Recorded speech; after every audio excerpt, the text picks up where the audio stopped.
माँ जो है ना वो माँ होती है, फिर चाहे वो जन्म देने वाली माँ हो या फिर पालने वाली माँ हो, दोनों का उतना ही अधिकार होता है अपने बच्चे पर और दोनों की ममता में कोई कमी नहीं होती। अब सीरियल आपके आ जाने से में ही देख लीजिए, जब से ये पता चला है कि वेद को कैंसर है, दोनों माँओं ने यानी कि वेदिका और भूमि ने कोई कसर नहीं छोड़ी है अपने बच्चे की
बाबा की बातों का आसरा है जो इस वक्त वो कर रही हैं।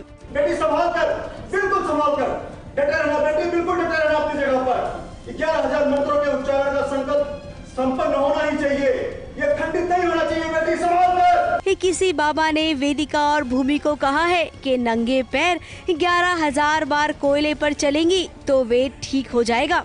जी हाँ, अग्नि परीक्षा चल रही है और भूमि और वेदिका के बीच में मतलब कंपटीशन है कि कौन जीतता है। वेदू के लिए ये अग्नि परीक्षा है क्योंकि उसको कैंसर हो गया है और पंडित जी ने बोला है कि जो भी कोयले पे 11,000 मंत्र मतलब जलते हुए कोयले हैं उस पर खड़ा होगा और 11,000 मंत्र का जाप करेगा तो उसका असर बहुत अच्छा होगा और वेदू ठीक हो जाएगा। तो दोनों माएँ कंपटीशन में खड़ी हुई हैं और मैं भूमि को सपोर्ट कर रही हूँ और मंजुला जो है अपनी बेटी वेदिका को सपोर्ट कर रही हैं। अब भाई बाबा जी, कैंसर अगर ऐसे ही ठीक होता फिर तो क्या बात थी, लेकिन खैर जहाँ पर माँ का विश्वास होता है वहाँ पर कोई न कोई चमत्कार तो जरूर होगा।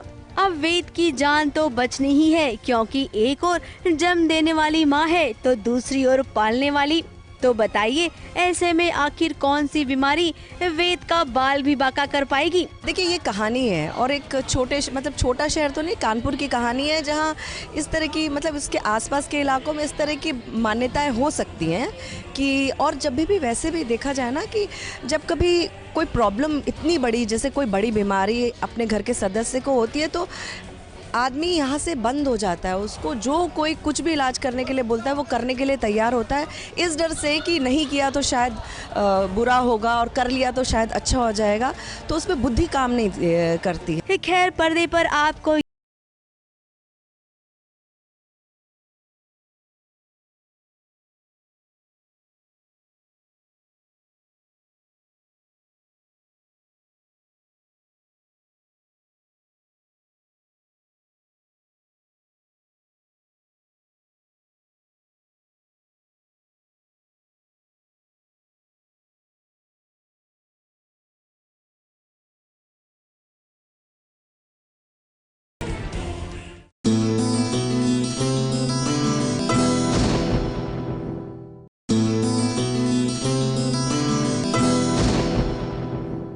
और चलिए अब बारी है डे आउट की। अब सोच रहे हैं कि सोमवार के दिन डे आउट, किसी से मुलाकात करने का दिन। देखिए ये सब ना ऑल इन द माइंड होता है। अब आप किसी से तसल्ली से मिलना चाहते हैं, फिर चाहे वो वीकेंड पर मिले या वीकडे पर मिले, वो आपकी इच्छा है। तो आज का दिन तो हम बिताने वाले हैं एक मदर सन की बड़ी प्यारी सी जोड़ी के साथ। जी हाँ, आम्रपाली गुप्ता और उनके नन्हे से बेटे जो है ना एब्सोल्युटली क्यूट है, तो इनके साथ तो डे आउट बनता है।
हमारा छोटा सा बार है। हाँ, ये सब कुछ कबीर का ही है। जैसे मैंने आपको बताया, उसके बहुत सारे एनिमल्स हैं। हेलो 2007 में एक सीरियल आता था, तीन बहुरानियाँ। सीरियल में आम्रपाली पहले से थी और इनके ऑपोजिट कोई एक्टर था, जो तब तक शायद वो सीरियल 6 महीने चल चुका था। तो 6 महीने चल चुका था और किसी कारणवश वो सीरियल नहीं कर पा रहा था। स्क्रीन टेस्ट जब मैं दे रहा था इनके सेट पे ही, आम्रपाली के सेट पे, तो आम्रपाली ऊपर तरापे पे खड़े होकर के मेरे स्क्रीन टेस्ट को देख रही थी। सो थोड़ा अनकंफर्टेबल सा लग रहा था, क्योंकि कम्प्लीटली वो गेज किए जा रही थी, मुझे देखे जा रही थी। मैं चाह रहा था कि उनको बोलूं कि आप प्लीज़ थोड़ा सा साइड हो जाइए, सो दैट कि मैं फोकस कर सकूं, बट मैं जानता नहीं था इनको। तो मैंने वैसे ही स्क्रीन टेस्ट दिया, फिर ये शो मुझे मिल गया। बाद में पता चला कि मेरा जो पहला सीरियल था आवाज़, वो उनको बहुत पसंद था and she used to like me from there, and इसीलिए वो मेरे ऑडिशन को देख रही थी। एंड ये आम्रपाली का ऐसा कहना है कि जब ये हुआ कि अच्छा उनके ऑपोजिट हीरो आने वाला है एक नया, तो मैं ही आऊँगा। ये उनको सिक्स सेंस जो कहते हैं ना, वो उनको था एक, उनको वो पता नहीं कैसे था कि अच्छा ये यही आएगा। अफसर बिटिया के टाइम पे ही हमारी शादी हो गई। तीन बहुरानियाँ में जो है ना, बहुत सारे रोमांटिक गाने होते थे जिस पे हमको परफॉर्म करना होता था। नचाते नचाते नचाते नचाते, कब कैसे क्या हुआ एग्जैक्ट डेट तो नहीं याद है, या अभी भी कोशिश भी कर रहा हूँ तो नहीं, वो मोमेंट नहीं याद है कि अच्छा नहीं ऐसा कुछ एग्जैक्टली हुआ था कि उसने प्रपोज किया था या मैंने प्रपोज किया था, but somewhere down the line we fell in love and so it started. I am so lucky also कि जिसको मैंने पसंद किया उस टाइम, जिस टाइम में हम कभी मिले भी नहीं थे, उसी के टाइम पे मैंने अपना शो किया, पहला पॉपुलर शो तीन बहुरानियाँ। उसी के साथ में नच बल ये किया, उसी के साथ में शादी हो गई, उसी के साथ में बच्चे भी हो गए। तो आप सोच सकते हैं कि हाउ ब्लेस्ड आई एम। तो बस मतलब ऐसा लग रहा है इनके कहने का मतलब है कि सीरियल किसी और के साथ करना था, शादी किसी और के साथ करनी थी, बच्चे किसी और के साथ करने, सब कुछ किसी और के साथ करना था, गलती से सब एक के साथ ही हो गया। कहने का मतलब ये था कि मेरा कहने का मतलब ये था कि जिससे प्यार किया उसी से शादी हो गई, उसी के साथ सब लाइफ अच्छे। मजाक कर रहा हूँ मैं भी। थैंक यू सो मच सास बहू साजिश, आने के लिए बहुत बहुत शुक्रिया। Thank you so much, bye bye.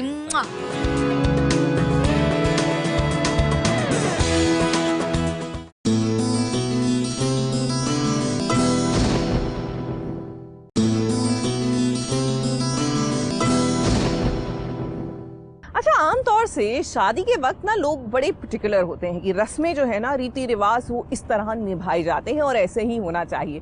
लेकिन टीवी पर ना ऐसा कोई रूल अप्लाई करता ही नहीं। यहाँ पर जिसका जब मन आता है ना, जो मर्जी कर सकता है। अब गुड्डन तुमसे ना हो पाएगा में ही देख लीजिए। अब गुड्डन का स्वागत होने जा रहा है अपने ही ससुराल में और अपनी सासू माँ का वेलकम कर रही हैं ये तीनों बहुएं। देखिए किस तरह।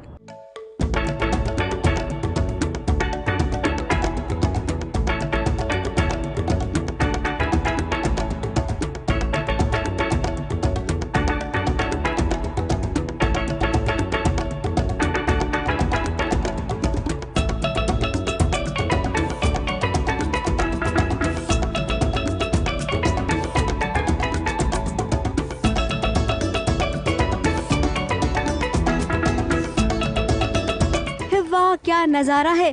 दुर्गा, लक्ष्मी और सरस्वती ये तीनों मिलकर अपनी सासू माँ की डोली उठा रही हैं। अब अभी अभी सासू माँ बनी गुड्डन का गृह प्रवेश हो रहा है, तो ऐसे में इन तीनों बहुओं को भाग दौड़ दी गई गुड्डन की। इधर दादी माँ ने गुड्डन के गृह प्रवेश की रस्में की, तो उधर दुर्गा को मिर्ची लगी।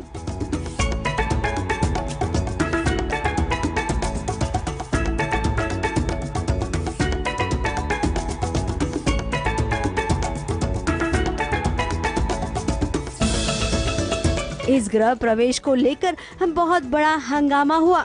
दुर्गा का कहना है कि अगर गुड्डन इस घर में रही तो वो घर छोड़कर चली जाएगी। इस पर जरा सुनिए एजे का जवाब। आप इस घर की बड़ी बहू हैं, लेकिन इस घर में कौन रहेगा और कौन नहीं, इसका फैसला आप तो क्या मैं तक नहीं ले सकती। जो अपनी मर्जी से जाना चाहता है वो जा सकता है। आप कहना क्या चाहते हैं एजे? मैं भले इस घर से चली जाऊं, पर आप गुड्डन को इस घर से नहीं निकालेंगे? नहीं। अब ये तो हंगामा नंबर 1 था, जरा हंगामा नंबर 2 में देखिए, जो किसी और ने नहीं बल्कि लक्ष्मी बहू ने किया है। एजे की फोटो की शादी वो श्वेता से करवा रही है। अब भाई इनमें से कोई नहीं चाहता है कि गुड्डन इस घर की बहू बने, तभी तो ये पागलों वाली हरकतें हो रही हैं। अब बताइए, इंसान नहीं है तो फोटो से शादी करवा रहे हैं, ऐसा कभी होता है क्या? ये तो सिर्फ सीरियल में ही आप देख सकते हैं।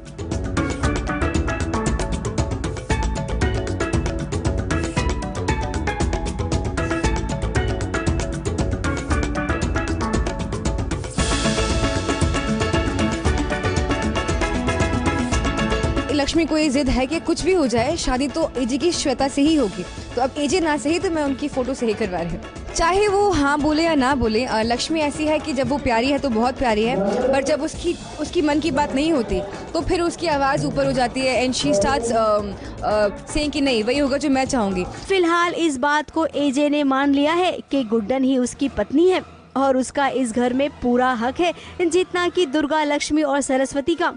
अब भी एजे ने अपनी बहू गुड्डन को सपोर्ट किया तो गुड्डन का दिल बाग बाग हो गया। जरा सुनिए ना, एजे के जाते ही कैसे ताना मारने लग गई अपनी बहुओं को। गृह प्रवेश तो हो गया, मुझे बड़ी थकान सी भी हो रही है, मैं सोच रही हूँ थोड़ी रेस्ट कर लूँगा। अच्छा दुर्गा बहू, आप अभी निकलेंगी क्या इतनी रात में? मतलब अरे अभी अभी दुर्गा जी ने डंके की चोट पर कहा कि या तो इस घर में ये रहेंगी या मैं, और ये अभी जो हुआ उससे तो यही लगता है कि मैं तो कहीं नहीं जाने वाली हूँ। अब मैं इस घर में रहूंगी भी और बदला भी लूंगी। तो अब गुड्डन पहुंची है यहाँ पे, गृह प्रवेश करेगी। दादी कहती हैं कि अब तुम आई गई हो तो तुम्हारा अच्छे से स्वागत करके तुम्हें लेके आते हैं। एंड गुड्डन पूरी प्लानिंग्स के साथ आई है। तो पहली बार गुड्डन एक समझदार लड़की की तरह, षड्यंत्र रचने वाली लड़की की तरह पहुंची है कि अब मैं तुझे बताऊंगी, तुमने मुझे बहुत नचा लिया, अब मैं तुम्हें नचाऊंगी। अब भाई सासू माँ बनी है तो थोड़ी बहुत हरकतें तो सासू माँ वाली ही करेगी ना। अब गुड्डन सासू माँ आप लगे रहो, क्योंकि इन तीनों को सीधा करना सिर्फ आपके बस में है और किसी के नहीं। ABP news report.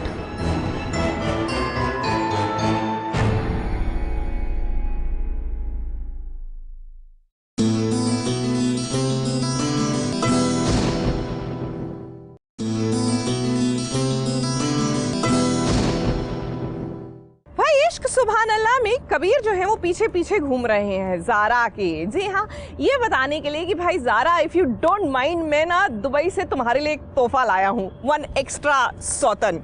जी हाँ, शादी करके आया हूँ। और जैसे ही ये बात ज़ारा को पता चली, हाय बेचारी का तो हाल बेहाल हो गया।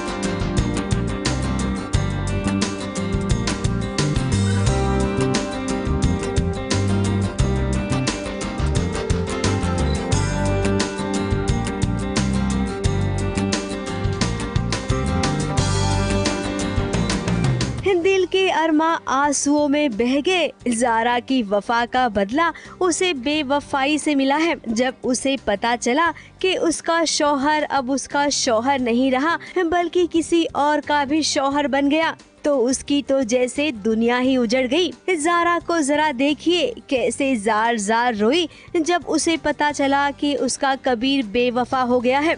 यूँ तो ज़ारा को कई बार बताने की कोशिश की कबीर ने कि दुबई में कैसे हालात हो गए थे, जिसकी वजह से उसे रुखसार के साथ निकाह करना पड़ा। उसने बार बार कोशिश की, लेकिन ज़ारा की मोहब्बत के आगे वो हर बार चुप हो गया। पता चल जाता है ज़ारा को कि कबीर की ऑलरेडी रुखसार के साथ शादी हो चुकी है, विच मीन्स अभी कबीर उन दोनों के बीच में बट गया है। एंड वो बहुत रोती है और वो निकल जाती है।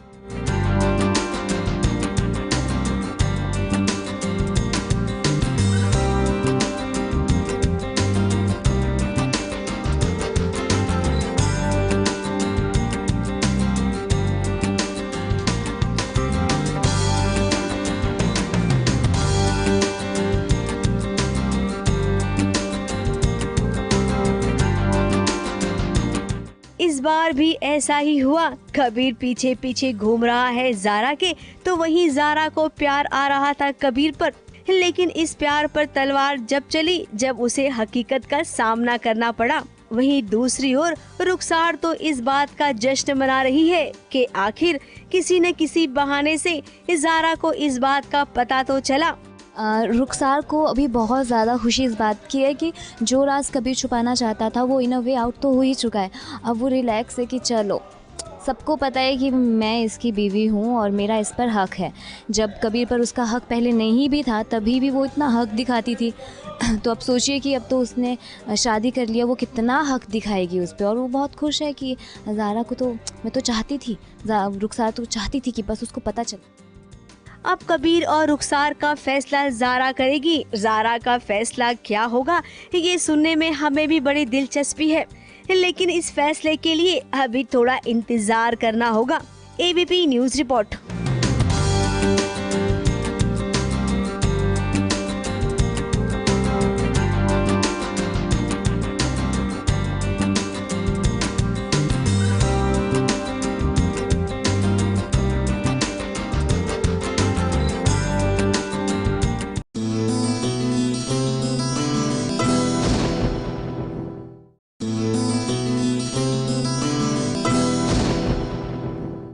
देखिए आजकल ना ये संस्कार हर माता पिता अपने बच्चों को देते हैं। बच्चे छोड़िए, आसपास भी हम यही लोगों को जताने की कोशिश करते हैं कि we need to be together, एक दूसरे की मदद करनी चाहिए, एडजस्टमेंट होनी चाहिए, थोड़ी सी कोऑपरेशन होनी चाहिए। और अगर आपको ये सारे वैल्यूज सीखने हैं ना, तो यकीन मानिए ये रिश्ता क्या कहलाता है वाले के जो हॉस्पिटल वाले हैं ना, उनसे सीखिए। देखिए कार्तिक नायरा की शादी कराने के लिए बंदों ने हॉस्पिटल को शादी वाले घर में कन्वर्ट कर दिया।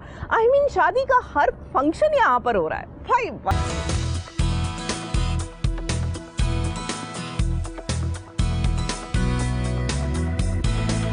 माँ और दादी के ठुमकों का साथ देते कार्तिक की एंट्री हुई, तो दूसरी तरफ नायरा के घर वाले भी उसे लेकर आ गए और सब नाचने लगे प्रेम रतन की धुन पर। तानिया परिवार कलर थीम को फॉलो करना नहीं भूले हैं। घर की सारी महिलाएं गुलाबी रंग में रंग गई हैं।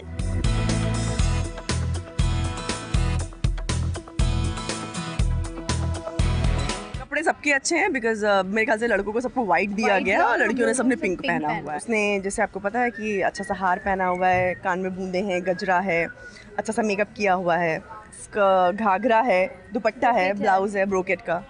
और इनका भी प्लेन स्कर्ट है, पिंक कलर का, नियॉन पिंक थोड़ा सा है, और हैवी वर्क वाला जैकेट है और साथ में दुपट्टा है। मेरा कॉम्बिनेशन है पीच एंड पिंक। बहुत ही ब्यूटीफुल लहंगा है, बहुत ही मिनिमलिस्टिक ज्वेलरी रखी है but elegant and beautiful, just bangles and earrings. संगीत के बाद सगाई भी हुई और कार्तिक ने इतने सारे हाथों में अपनी नायरा का हाथ चुन ही लिया।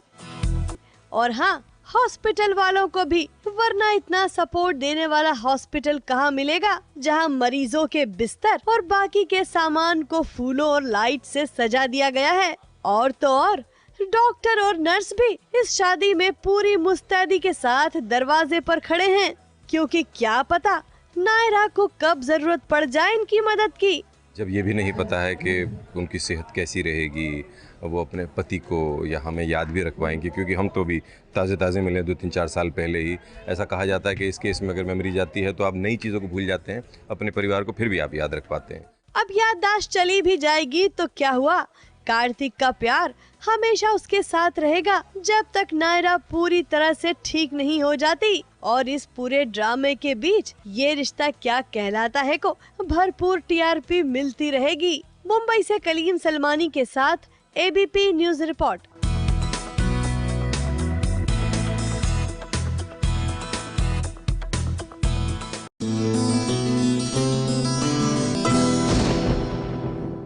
ये है एबीपी न्यूज, आपको रखे आगे।